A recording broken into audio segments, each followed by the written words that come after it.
Today, we become legends. Hey, my name's Inter, welcome back to the channel, and today we have 11.5 update notes to go over for Smite. They've been spoiling some stuff on Twitter, and it seems like it's going to be a pretty spicy patch, so let's just jump right in without further ado. So, some new skins, Steel Sentry Athena, Iron Fang, and her Prismatic Gust Kukulkan. That looks pretty sick, dude. That almost looks like one of the forms of the tier 5. Wraith Rider Guan Yu, Street King Sun Wukong. These are all cross-gen. They are in... two of them are in a pass, one's in a chest, and two are in the Immortal Honor event. But moving into balance for the 11.5 update, there'll be a soft reset on all ranked modes. Odin's Onslaught will be returning, which for those that weren't playing when this game mode originally came out, like... I don't know how many, like a couple of years ago, something like that. It's a 2v2, v2, v2, so 5 teams of 2 fighting on a large jungle-only map. There's a little bit of a PvE element to it. It's got like camps that you can take, and it's first to reach a certain amount of gold. You get gold from like taking the camps and stuff like that. It's a lot to read. If you didn't play this when it originally came out, I'll link the notes down below if you want to give this a read over. But I imagine a lot of people probably know what Odin's Onslaught is. It's going to be returning in 11.5. Slash is going to be getting a sort of update in this mode, so it's using some feedback from our recent 4v4 Slash experiment and Slash in general. We have made several changes to improve the flow and feel of the mode. Firstly, gold spooling has been increased to help push the game forward. In the same vein, we've added a new out-of-base portal to get players back into the action quickly. I like that. And finally, enhanced Apophis is going to be more important than ever before, as many players have found it challenging to break the base in a meaningful way. Yeah, this is a big problem with Slash. Like, games can absolutely drag out because people just can't siege in that game. So the gold spooling has increased by 1 per second. Enhanced Apophis now spawns 2 Juggernauts when killed. I like that change a lot. I think that'll definitely help with the sieging things, and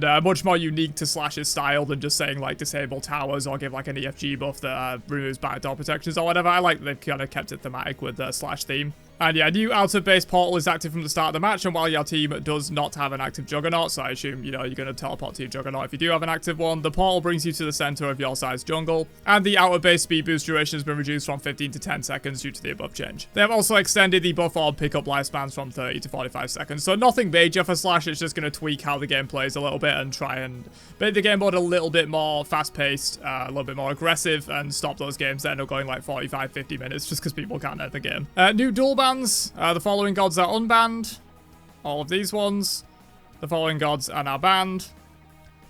And these 5 gods will remain banned from the previous cycle. I will link the notes down below if you want to give a bit more of a read over of who is banned and who is not banned in Duel now. Personally, I don't really care that much. Moving into item balance. They have decreased the healing from Equinox on gods from 2x to 1.5x. This is a good change. Obviously, Equinox is still pretty broken even after the changes in the bonus balance. Honestly, I think it should just have an AoE multiplier applied to it. I don't think it's that uber broken on a lot of the single target users of it, like Arachne and stuff. It is a strong item for them, and maybe a little bit overtuned, but they maybe could have made this like 1.75x and then also added an AoE multiplier, because that's where it's being most abused on like Bellona and Osiris and Erlang Shen and stuff. But this should help bring the item more into balance. This item's obviously completely broken.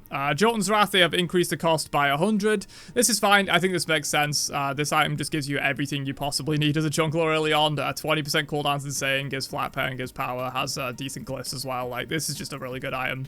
Jotun's Vigor and Jotun's Cunning obviously get the same cost increase. Transcendence, they have decreased the base mana by 50 and the mana per stack by 5, so that's a pretty big nerf to Transcendence overall. Of course, you don't really care about losing the mana. Once you get Transcendence fully stacked, you basically have infinite mana anyway, unless you're out of base for a ridiculous amount of time, so you don't really care about the mana, but this is going to lose some power. And yeah, this is 50 stacks, so you're going to be losing 250 from the stacks and 50 on the base. I can't actually remember the conversion rate for Transcendence. It is 2%, I just looked it up, so yeah, you're going to be losing 2% of 250. You're going to be losing 5 power from Transcendence as well, so it loses some mana, which is kind of irrelevant. You already have infinite mana with this item anyway, but it's going to be losing 5 power as well on the item. Honestly, this is fine. Transcendence is a really strong item, especially since they changed the cooldown reduction to pen. You know, it opens up your build options more. You can go like Jotun's Hydra's Arendite or Jotun's Hydra's Soul Eater or whatever and still not have to worry about your cooldown. And like this combined with Jotun's is like 20 flat pen. It's really good. So understandable that they want to nerf down Transcendence a little bit. Moving on though, we have 2 more new items in this update. We got 2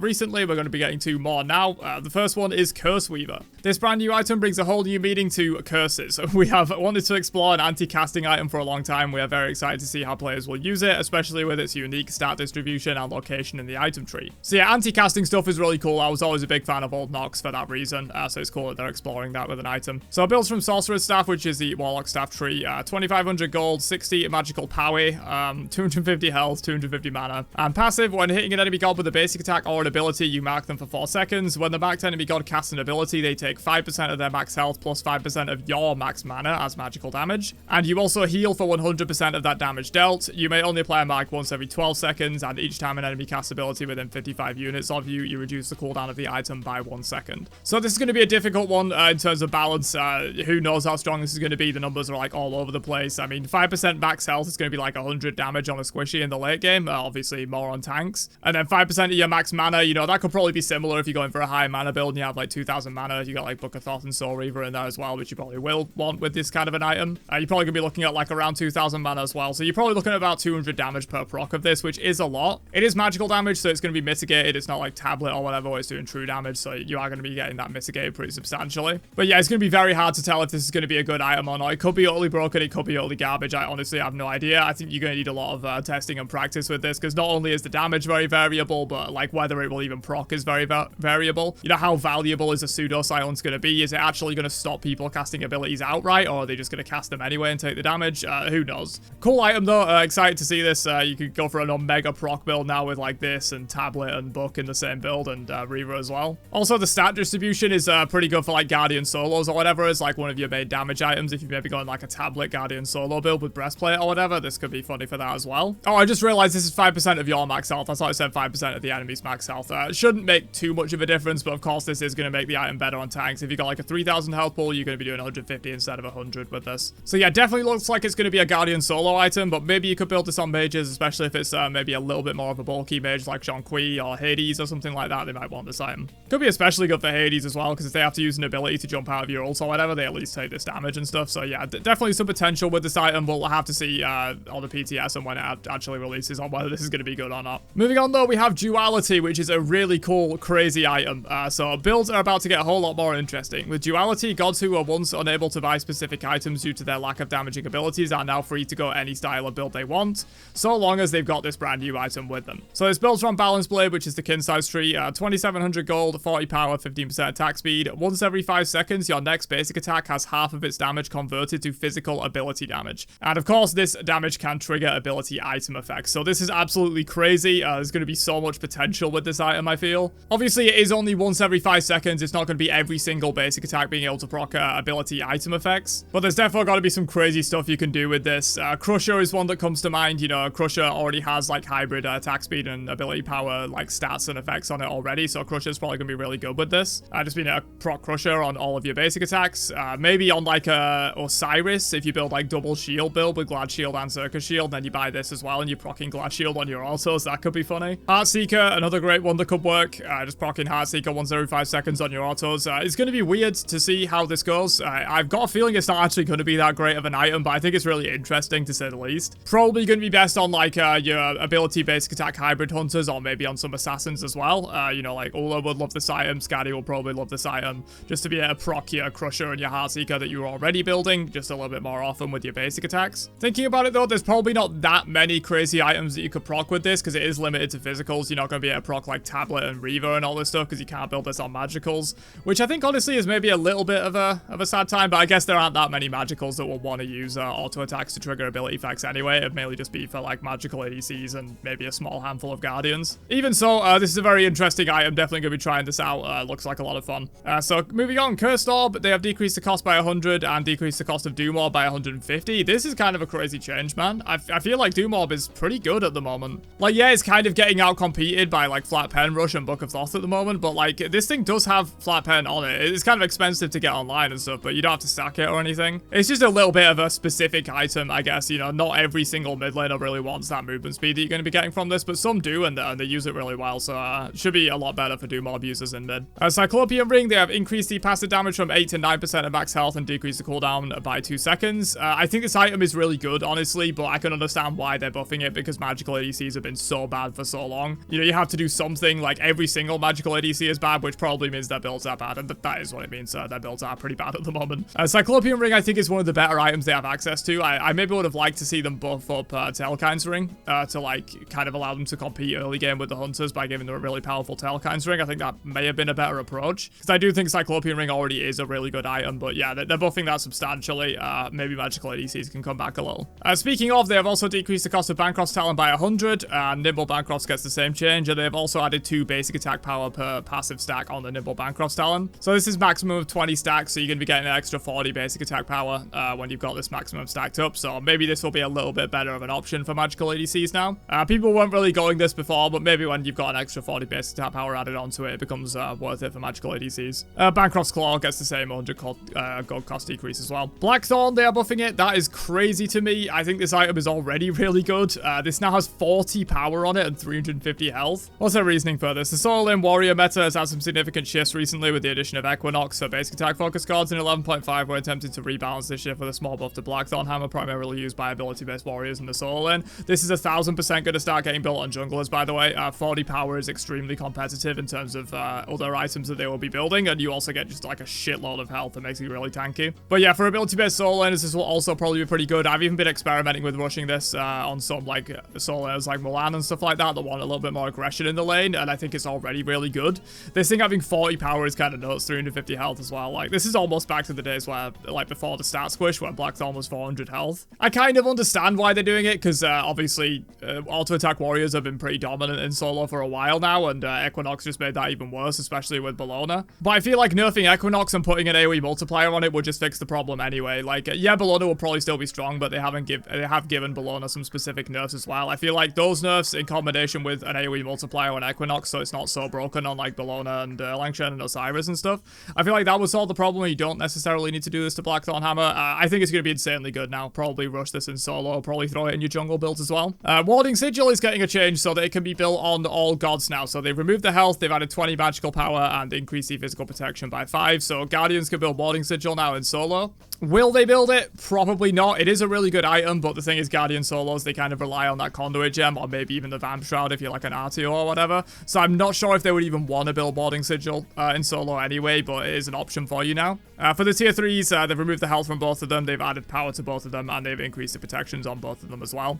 Notably as well, this is also a major nerf to the item for users of it that were physical, because the magical power is completely irrelevant there, so they've just removed the health to give it like 5 or 10 more protections. Definitely not a worth trade, so this item definitely is getting nerfed in terms of physical users for it. Like, I don't know how much health this had, but I think it was like 100 or something like that. Losing 100, or maybe, I think it was 150. Losing like 100 health for 5 procs is just not worth it, so this has definitely been nerfed for physical users. But yeah, you can build it on your magicals now, if that was something you want to do. Moving on to God Balance, we have some more Bellona nerfs. Despite one of her best items getting nerfed, Bellona's remained a consistent outlier in terms of popularity and performance. Yeah, Bellona was extremely popular and dominant before they added Equinox, so it makes sense that, you know, even if they nerfed Equinox into the ground, Bellona will probably still be strong. They have decreased the protections by 1 per stack on her passive and the movement speed by 0.5%, so that's a total of 5 protections and 2.5% movement speed off of her passive. Increase the cooldown of Shield Bash by 1 second and decrease the damage of Scourge by 10 at all ranks. This seems like a throwaway change, honestly. Bellona's kind of hard to nerf though, because a lot of her prowess comes from 1, auto attack soul and her builds are really strong at the moment, and 2, she just has the wave pressure, and pressure is insanely important in solo right now with how much neutral farm there is available and teleporters and stuff. Like, playing a pressure god is just so important, and you can't really take Bellona's pressure away with nerfs because she has just AoE basic attacks. So yeah, hopefully this will help bring Bellona down a little bit. Moving on to Neith, they have increased the cooldown of her backflip by 1 second, and her ult goes to 100. This probably should have always been the case. They've also decreased the scaling down by 10%. Yeah, I think Neith ult should have always been on a longer than 90-second cooldown. Most globals in the game are. It's not quite the same as like an Athena or a Chernobog or an Apollo or anything like that, because it's not global mobility. But still, I do feel like this should have been on a longer cooldown. Neith has been bad for a long time before recently, so they couldn't really make this change. I think this is good that this is going up to 100 seconds. I think that's probably where it belongs. This may be Neith's first ever nerf? That can't be true, dude. That can't be true. She's been in the game so long. It's definitely been a while since she's probably received a nerf. She's been bad for an insanely long time until recently. Hachiman, they have decreased the duration of his passive by 2 seconds, decreased the damage scaling on his 1 by 5%, and increased the cooldown by 2 seconds in the early game, scaling down to nothing in the late game, and also decreased the damage of Heavenly Banner by 5 at all ranks. Yeah, Hachiman, another one of those gods where, like, he's kind of contributing to the stale meta a lot. Hachiman has been strong in ADC, like, top 3 for an insane amount of time, like, since, like, the middle of last season or something, so I'm kind of fine with them nerfing him more, even though I'm not sure he really needs it necessarily. I will just be happy to see him gone from the meta so some other ADCs can like come back in and shine a little bit. Guan Yu buffs, they have increased his base prots a little bit. They have decreased the mana cost on Warrior's Will, decreased the mana cost on Talu Assault, and increased the damage on his ult's swings. Yeah, these mana cost reductions are good. He's one of the older gods. He struggles with mana already because he's a bit of a spammer with how low his cooldowns are when use the one and stuff. So I think these mana cost reductions are good, and then just a little bit more damage on his ult. Circuit is getting more base health and health per level, more range on ambush, and increased damage scaling on her ult as well. Circuit, we all thought she was going to be completely broken with the crit changes. They nerfed her a tiny bit, and then she kind of like completely fell off. So I'm pretty fine with this. Terra, very similar. I guess everyone did think Terra would be OP with the new changes, but it definitely was pretty spicy, giving her a lot more early pressure. They have decreased the mana cost on her 2 by a bit. They have increased the heal on her Monolith by a lot. Oh my god. Dude, Terra and Assault's going to be insane now. That is a lot of healing, man. That's doubling all ranks. In Conquest, this probably won't be that big of a deal, because you generally aren't going to be sitting in Terra's Monolith for the full 10 seconds and getting a massive amount of healing out of it. You know, usually it's either shattered by that point or destroyed, or you've been dived, so you've been forced out of the area or whatever. And then her ultimate now goes down to 70 seconds in the late game. Now, that is a crazy change, dude. Oh my god. Terrell's so strong and so easy to get value out of. Like, this is kind of crazy, dude. I feel like this change alone might make Terra really good. Moving on to Merlin. His passive, they have increased the damage by 10 base and 5% scaling. His Fire Stance 1, they have decreased the cooldown in the early game, but it's the same late, and the same change for his Fire Stance 2 as well. Yeah, these cooldowns are really long in Fire Stance, and especially because it requires a bit of setup to actually get the damage out in Fire Stance. There's no, like, CC that you can use to confirm any of this. You've got to be, like, relying on your jungler or your support to get some setup CC. Missing these abilities felt really sad because of how long the cooldown was in the early game, so I think this is kind of fine. Kukulkan, they have decreased the time taken to transform by a second. They have increased the shield health as well. Increased the root duration on his ground slam, which is the Rage Form 1, so it now scales up to 1.4 seconds, and they have increased the movement speed on Vent Anger, so it now scales up as well. Fine changes. Kukulkan's not been great for a while. He's obviously not an auto-attack warrior, and his main thing comes from pressure, and a lot of the auto-attack warriors just out-pressure him in the early game anyway, so this should definitely help. Medusa, they have increased her base movement speed, increased the damage on Acid Spray by 5 up to 25 depending on rank, and decreased the cooldown by 1 second. This is fine. Medusa's not exactly great right now. Some buffs is good for her. Maui, they have increased the mark range on his passive to pull them in by 15 units. They have removed the self-slow on his 1 and increased the vortex strength by 15%. So I assume the vortex strength by 15% means you pull them in faster.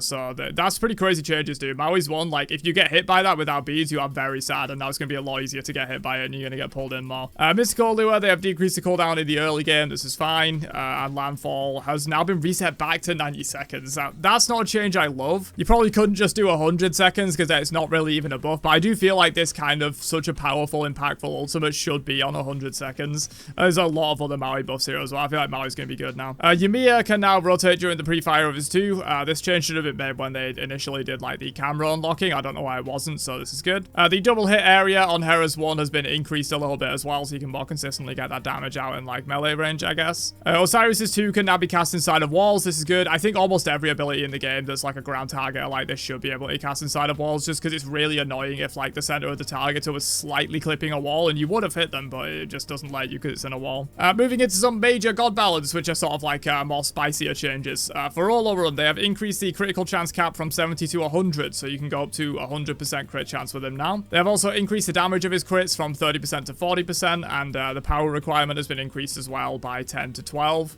The power requirement is probably not going to be an issue, even though you now, of course, do need even more power because you can go all the way up to 100% crit chance with this now. Olorun's 1, this ability now gains increased damage the longer you charge it, up to a maximum of 20% for being fully charged. This makes sense. This was honestly for about a year or 2 after Olorun's release. I thought the ability actually worked this way. It turns out it didn't. It just gets increased range, so this makes sense. And they have also decreased the cooldown of his 3 by 2 seconds as well, so it should help him keep a little bit safer there. Mulan can now rotate during the pre-fire of her 3. This is actually big. Like, this is she's going to be able to level this ability so much more freely now, because you just be able to hit it so much easier without it locking you in. And Mulan is also no longer required to hit an enemy god to use the knock-up and projectile portions of this ability. Probably won't be massively relevant, but it does greatly increase the range of this ability. The dash is already like fucking 75 units or something, and then you get another 75 for the knock-up, so you could dash in from like fucking downtown and just like slam people with the knock-up with this now, so that could be funny. Fafnir, new effect. Fafnir gains 1 gold per enemy god hit with his abilities. During his ultimate, he gets 2 per proc of this effect, so Fafnir getting significant more gold generation there. He also de-transforms from his ultimate approximately 20% faster and can now proc basic attack item effects with his Dragon Breath, I assume at a reduced rate. Hopefully they've learned their lesson from Jormungandr using Death's Toll. I assume this is going to be at some kind of reduced effectiveness. Then again, maybe not, because he's not always in his ult, but you are in your ult for like an entire minute late game, dude. Like, that could be kind of silly. Ishel, she now heals herself when hitting enemy gods, in addition to healing when hitting allied gods, so if you're using this ability aggressively, not really healing anyone, you're still going to get that healing for yourself. Bastet, the cat's health has been decreased by 1, but it is now CC and damage immune until it hits an enemy or reaches max range, so you can't just like get absolutely burned down on your cats, so they're pretty much dead by the time they arrive. And the initial hit of the ability now damages and roots all enemies in a 10-unit radius around it as well, so got a little bit of an AoE there, can't be blocked quite as easily. Charybdis, increased time per basic attack hit by 1%, decreased the full charge time on her 2 from 1 second to 0.75. Whirlpool form now gains CC immunity during the pre-fire. Oh, why? Dude, as a certified Charybdis 3 hater, please don't do this, Hi-Rez. Revert this. Revert this. This ability is so annoying to deal with, and the only reason I can kind of deal with it, alongside Charybdis being a terrible god that almost no one plays, so I don't have to deal with it very often, is that you can stun her out of it in the very short pre-fire before she gets it instantly immune. You now cannot do anything about this ability. I guess you get the, like, 0.2 seconds or whatever before she goes completely damage immune. Maybe you can kill her. But, like, the whole counterplay with this is that as soon as you jump on Charybdis, if you predict that she's immediately going to Whirlpool form, you immediately throw a stun her way and like catch her out of it. There's just no counterplay to this anymore. They've decreased the movement speed, so you no longer get any extras when you're not amplified, and the amplifier has gone from 40 to 25, so I guess it's going to be a lot easier to chase her down afterwards. It's not going to be a complete get out of jail free card, but it is going to be very long lasting, pretty much instant Aegis that is now CC immune as well. Yeah, hate this change. Hate this change. I hope they don't actually go through with it. Improve the timing and general feels when using her ultimate. Hopefully this has fixed a lot of the jank. That would be great. Yeah, good Charybdis changes other than this. I really hope they revert that. So they've done an item proc pass. A bunch of gods we saw with Fafnir earlier can now proc item effects on their autos. Jormungandr at 50% value, Baka Kujira at 50% value, Charybdis at 33% value, and now she doesn't have the restriction on all of her basic attacks like she used to. It is only on her triple basic attack now, not the first 2 or on Spike Shot. So that's another massive buff to Charybdis. She can use Kin Size a lot more effectively now. She is just going to be having, you know, you're going to have to hit all 3 of those basic attacks in the triple shot to get the same value of like Kin Size or whatever. Okay, yeah, Fafnir Dragon Form is at 25% damage and healing. I was going to say that they have to have some kind of reduction on that. In a similar vein to the basic attack effects above, we're exploring the possibility of pet abilities proccing item effects. This includes things like Divine Ruins Anti-Heal, the Slow from Gem of Isolation, among numerous others. To make understanding the balance of these changes more intuitive, we've created rules for single hits, multi-hits, and AoE hits. These rules and their ties to specific pet abilities are listed below. The following gods may now proc ability item effects with their pet's abilities. Kalda's Dash and Tiamat's Summon Beast Charge. These will proc at full value. Artemis Ball Charge and Vulcan's Turret will proc at 75% value. That's kind of scary, man. Like, Vulcan's Turret already absolutely chunks with the inherent pen that it has. It's going to be proccing Soul Reaver on you now, man. That's insane. I forgot to mention it as well. Like, Kalda's Dash proccing ability effects is also pretty insane. Like, especially with the new item. Like, Skadi might actually be good now, dude. Like, she's going to be proccing Heartseeker and Crusher with Kalda's Dash, and then also every 5 seconds on one of her basics with a new item. Bastet gets 50% value on the Ensnaring Claw area hit from her 3. Hera gets half value on Argus's Divine Shroud Aura and Argus Slam. On the Aura?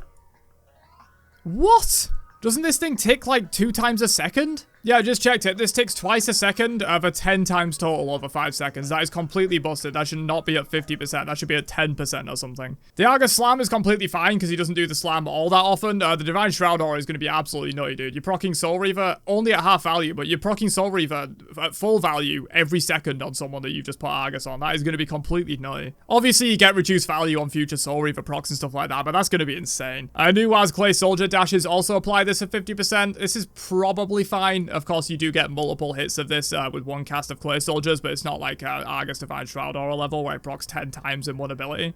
Set's Clone Skewers can also proc this at 50% value as well, which is pretty relevant. Maybe you want to be slotting in a little bit more Crusher and Heartseeker into your set builds potentially if you weren't already, which you probably were, at least with Heartseeker. Okay, this is absolutely crazy, dude. So these changes are really cool for the most part. This probably shouldn't be a thing, but this is an absolutely crazy patch, man. Gonna be a lot of new stuff to try, plenty of crazy buffs and like system changes and stuff. Olorun getting like 100% crit is crazy as well. 2 new items, of course, the Curse Weaver shenanigans, the Duality shenanigans, definitely going to make Ability Hunters a lot better. I like this patch overall. There are a few changes I think are absolutely whack, like the Hera one, probably the Blackthorn buff, the Charybdis one, but overall, this is like a really cool patch. Obviously, at this point in Smite 1, they're just like throwing shit at a wall and seeing if it sticks at this point, like they're doing absolutely crazy balance changes, because Smite 2 is kind of getting into the swing of things now. And to a certain extent, I like it, but some of these changes are absolutely crazy, man, and I wish the Charybdis change doesn't happen. But yeah, this update will be coming out Tuesday next week. I'll definitely be trying some of that, bringing some gameplay. Go subscribe on my second channel, Into Games, if you want to catch a lot of the gameplay for this patch